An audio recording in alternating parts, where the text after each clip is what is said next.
Lumière Kaboulo TV, Lumière Kaboulo TV, Lumière Kaboulo TV.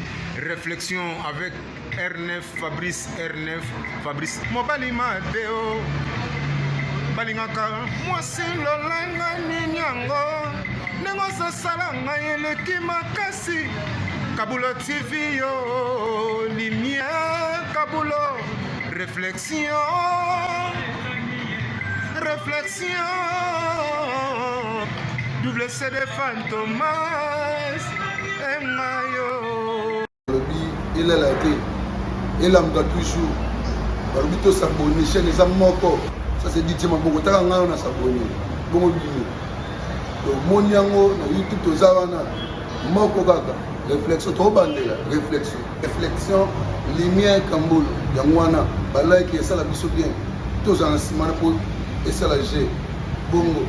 Toujours. Réflexion, Lumière Kambolo TV. Chaîne les amoko, vous s'abonner, vous avez décidé Lumière Kambolo TV. Bonjour, Nabiso Banso.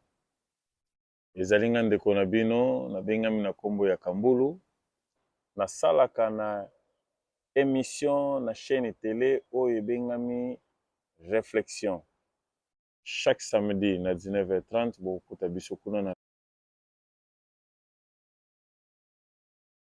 Bonjour mes frères et sœurs, c'est bien moi votre sœur Isabelle en direct de El Milouz. Bande konanga mutuna ya semaine. Moi si oyo azala violé na bo mwana na ye. Est-ce que azali pe moi si akobala? Moi si oyo azala violé. Est-ce que azo mérité pe libala? Merci.